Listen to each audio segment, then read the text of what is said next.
The world does not wait. It whirs, wails, and whiplashes forward like a derailed locomotive. It scorns stillness. It baptizes busyness. It canonizes chaos. And in the midst of the machine, clanging metal and dopamine-driven algorithms, comes a whisper too ancient to be ignored. Be still and know that I am God. This is not a suggestion. It is not a coffee mug quote or a sleepy Sunday sermon tagline. It is a command.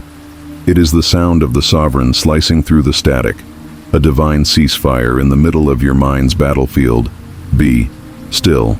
But who can be still when the world screams? When your phone pings prayers away? When your own breath betrays you with anxiety? To obey Psalm 46:10 is to wage war against the culture of movement. It is to turn your back on the tick-tock tyranny of time and say, "No, I will wait." Christ did. 40 days in the wilderness, fasting until flesh fought spirit and spirit refused to break. No phone, no fans, no food, just the feral wild, the tempter's tongue, and the slow burn of obedience. Jesus was not hurried. The Son of God stood in starvation and stared down Satan because he understood what we forget. The power of stillness when aligned with the will of God is more explosive than any action taken in anxiety. Christ did, and when his friend Lazarus died, Jesus didn't rush. He lingered, waited, let death have its moment so resurrection could have the final word. This is the divine irony we choke on. Stillness is not stagnation, it is sacred strategy. Consider the Desert Fathers, those early Christian mystics who fled the empire's clamor to find God in barren landscapes. They wandered into the wastelands not to escape, but to encounter. They fasted until their hunger spoke truths their intellect could not. They prayed in caves until silence became symphony. Their stillness sparked spiritual revolutions. Julian of Norwich, cloistered in a cell, wrote visions of divine love that still ripple through the cracked concrete of modernity. She didn't tweet, she tarried. She wasn't a celebrity, she was still. And in the stillness, God thundered. Even outside the bounds of Christianity, the principle pulses. Enter Prahlad Jani, an Indian ascetic who claimed to live over 70 years without food or water, ridiculed, revered, researched.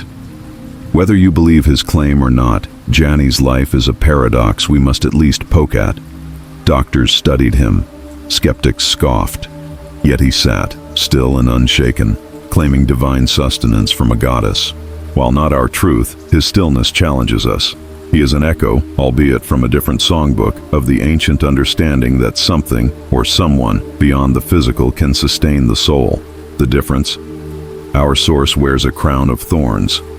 Back in the realm of Christ, we find Brother Lawrence, a 17th century monk who washed dishes and experienced ecstasies more profound than popes. He did not seek fame. He sought God in the still scrubbing of a soiled pot. He cultivated the practice of the presence of God in obscurity. This is the essence of Psalm 46:10. When you stop chasing, you start encountering. But we hate waiting. We scroll past stillness. We despise divine delays. We want Red Sea splits without standing still at the shoreline. We want Gethsemane glory without sweating blood in the garden. Yet the kingdom is upside down. It rewards the ones who sit, who weep, who wait. Psalm 46 is not a lullaby, it is a call to arms, for those who understand that sometimes the most radical resistance is refusing to rush. Be still. The verse begins, but it ends with power. I will be exalted among the nations, I will be exalted in the earth. God is not asking for stillness because he is passive, he is preparing a stage for glory. Your pause is his prelude. This is not passivity, it's poised potential. Stillness is the lion crouching before the pounce. I think of those who went into hiding with God before heaven handed them history-altering missions. Moses, 40 years in Midian before confronting Pharaoh. Paul, 3 years in Arabia before shaking the Greco-Roman world. Even David, anointed king, yet hunted like a dog in caves. All had to be still before they could be sent. This is where it hurts, when you know you're called but God calls you to wait. When When your vision is burning but your steps are frozen. When the door stays shut while your soul screams for the sprint. That's the cross before the crown. That's Psalm 46:10 in real time. But you're not forgotten. You're being fortified. Stillness is where God sands the ego and forges steel in your spine.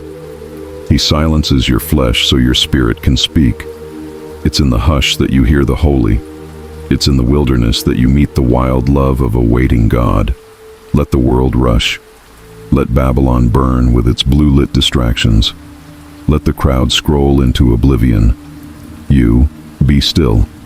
Because God doesn't operate on algorithmic time. He is not transactional. He is transformational. And transformation takes time. Time to fast. Time to fall apart. Time to cry out in the lonely night with no reply and still say, "You are God." This is not romantic. It's raw. Grit under the nails, sweat on the brow, the pain of patience and the slow sanctification of silence. But if you listen, really listen, you'll hear it. He is exalting himself. Not through your grind, but through your surrender. Not through your marketing plan, but through your midnight prayer. Not through your popularity, but through your pause. So fast. Pray. Sit. Wait. And in the stillness, you will know, not just intellectually, but viscerally, that He is God. The God who is never late. The God who is never unsure. The God who speaks loudest when everything else goes quiet. Smash that like button, drop a comment, and hit subscribe. Then check out Faith Mode, where premium streetwear meets gospel grit. faithmode.com.